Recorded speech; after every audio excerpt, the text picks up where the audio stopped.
एक फल विक्रेता ने 1 रुपये में 6 की दर से फल खरीदता है, मतलब खरीद कर लाता है।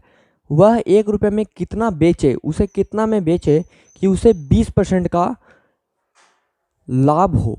अ fruit seller buy fruit at the rate of 6 for 1 rupees.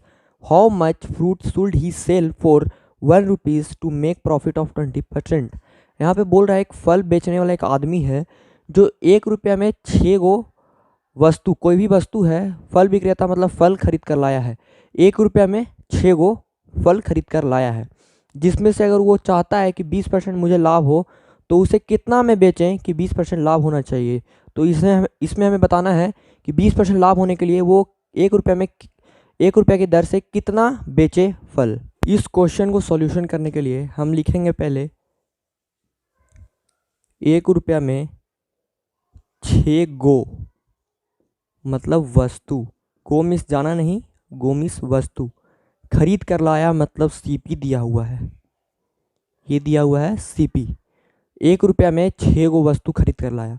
अब हमें लाभ कमाना है 20%, तो ये 100% का वैल्यू है दिया हुआ एक, और 20% लाभ कमाने के लिए मतलब हमें 20% लाभ कमाने के लिए उसका वैल्यू निकालना होगा, ठीक है। तो मुझे एक बात बताओ कि यहाँ पे अगर हम ज़्यादा बेचेंगे वस्तु को तो लाभ होगा या कम बेचेंगे वस्तु को तो लाभ होगा। वस्तु को कम बेचने से, वस्तु को कम बेचने से हमें लाभ होता है। मैंने ये लिखवाया था स्पेशल हिंट्स में कि यदि अगर कोई वस्तु को अगर हम कम बेचेंगे तो लाभ होगा, ज़्यादा बेचेंगे तो हानि होगा। तो यहाँ पे कम बेचेंगे तो लाभ होगा। अब हमें लाभ कमाना है 120% का और 100% का वैल्यू दिया हुआ है। तो कौन सा, ये वैल्यू इसका है, ये वैल्यू इसका है, ये वैल्यू इसका है, ये वैल्यू इसका है, किसका निकालना है हमें नहीं पता चल रहा है यहाँ पे। तो यहाँ पे एक ट्रिक है, जैसे देखो यहाँ पे ये कम है, दोनों में कम कौन सा है, 100% या 120%। 100% कम है तो कम निकालना है, तो ये कम का वैल्यू हमें निकालना है। लाभ कमाना है तो कम का वैल्यू निकालना पड़ेगा, मतलब हमें 100% का वैल्यू निकालना है। और ये जो दिया हुआ है वो इसका वैल्यू दिया हुआ है, 120 6 का वैल्यू दिया हुआ है। तो हमें लाभ निकालने के लिए 100% का वैल्यू निकालना होगा। तो निकालते हैं। यहाँ पे 120% का वैल्यू दिया हुआ है 6, 120% का वैल्यू दिया हुआ है 6, हमें 100% का वैल्यू निकालना है।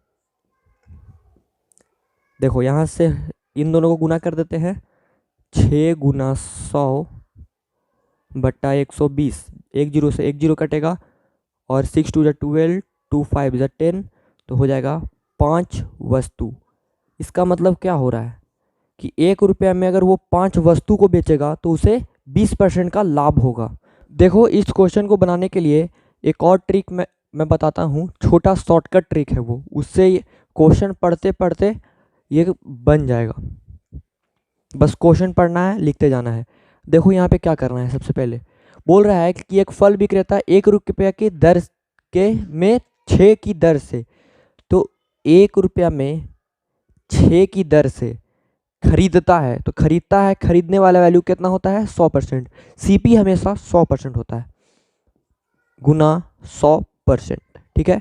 1 रुपया में 6 की दर से खरीदता है 100% बराबर वह 1 रुपये में कितना बेचे, वह 1 रुपया में कितना मतलब x कितना बेचे। बेचने वाला वैल्यू कभी भी 100 का नहीं होता है, बेचने वाला वैल्यू चाहे तो 100 से ज़्यादा होगा चाहे तो कम होगा।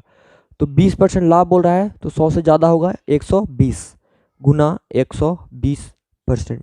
अब ये क्वेश्चन बन गया, बस हमें इसको सॉल्यूशन करना है, काटना छाटना है।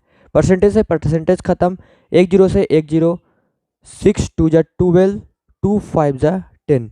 अब गुना करेंगे ऐसे और ऐसे, मतलब क्रॉस मल्टीप्लिकेशन, x बराबर 5 हो जाएगा आंसर।